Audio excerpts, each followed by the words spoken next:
Welcome to the Common Man Football Show. My name is James Coburn, and today's episode, again, another trade. The New England Patriots, the New England Patriots originally gave Justin Coleman to the Seahawks for a seventh rounder. Then they came back again, and now the Patriots get Cassius Marsh, and the Seahawks get to keep the seventh rounder that they gave to the Patriots for Justin Coleman. And on top of that, the Patriots also gave a fifth rounder. So basically, if you think about it logistically, Justin Coleman was given to the Seahawks, while the Patriots get Cassius Marsh.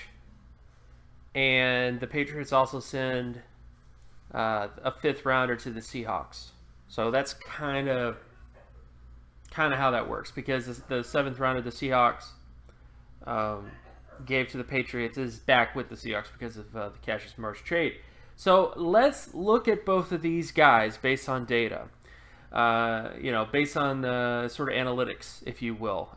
When you look at Cassius Marsh, starting with him, in terms of his production data coming out of college, he had a 64.22 solo tackle market share score, 34.98 sack market share score, and a 32.11 tackle for loss market share score. Based on this data, as you can clearly see, he does not hit the minimum thresholds when it comes to sack market share or TFL market share for a multiple Pro Bowl or multiple All-Pro type of pass rusher. On top of that, his other issue is his athleticism data. Only has a 22.98 explosive lower body strength score, 66.54 speed score, and a 78.42 flexibility score. Based on this data, if you look at this, in concert, Cassius Marsh has good speed, Pro Bowl level speed, All Pro level flexibility, but he does not have the explosive lower body strength of someone who can be considered an All Pro level athlete or even a Pro Bowl level athlete.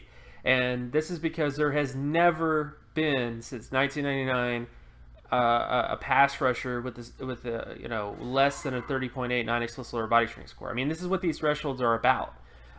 So when it comes to Cassius Marsh, what you have to ultimately conclude is that he neither has the production from college indicative of a high-quality NFL player, nor does he have the athleticism traits in terms of hitting every single athleticism trait necessary to be considered a high-quality NFL player. So I think it would be very highly unlikely for him to become an outlier on top of his actual NFL production, which is right here.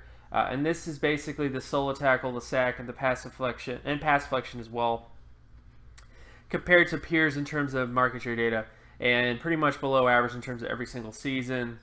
And total impact has been from a 10.53 to an 18.28. which would make him basically like a top 200, top 250 impact player.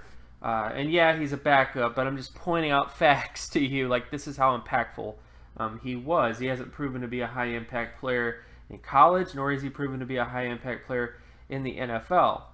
But when you look at the flip side of the trade, you look at Justin Coleman. Coleman has a 59.51 solo tackle market share score, a 45.80 pass deflection market share score. Based on the minimum thresholds for All-Pro potential, he doesn't hit that with solo tackle, but he does hit the Pro Bowl potential. His pass deflection market share is 48.80, which doesn't hit the All-Pro potential, but it does hit the Pro Bowl potential. But again, that lower-end threshold is Antonio Cromartie.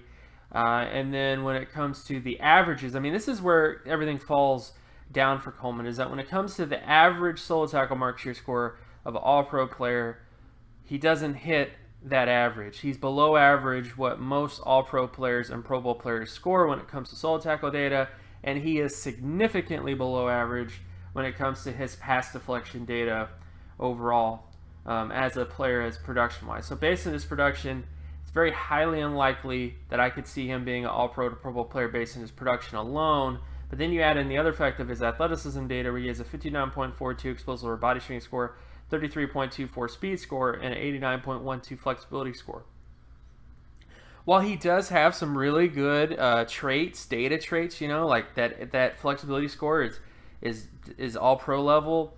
His explosive lower body strength score is at least Pro Bowl level, but that speed score at 33.24 is just not getting it done when it comes to high quality outcomes. So he does not have All Pro / Pro Bowl potential athleticism, nor does he have All Pro or Pro Bowl potential production. And then when you actually look at his production at the NFL level, below average, as you can see right here, in terms of solo tackle, interception, pass deflection, and overall impact overall. So what do I feel about this overall trade? Well, I think this honestly is a trade that the Seahawks win. They basically got rid of Cassius Marsh, who was a below average impact backup for them. Not someone that I think will ever become a long-term starter for them based on his overall profile. And they get in return a backup as well in Justin Coleman, but they get a 5th rounder, and they also get their 7th rounder back. In a way, I mean, I see this as a winning part of I see them winning more so than anything else. I mean, sure, player per player, very similar in terms of total impact. You know, these are basically just backups or swapping. But the Seahawks got a 5th rounder for Cassius Marsh.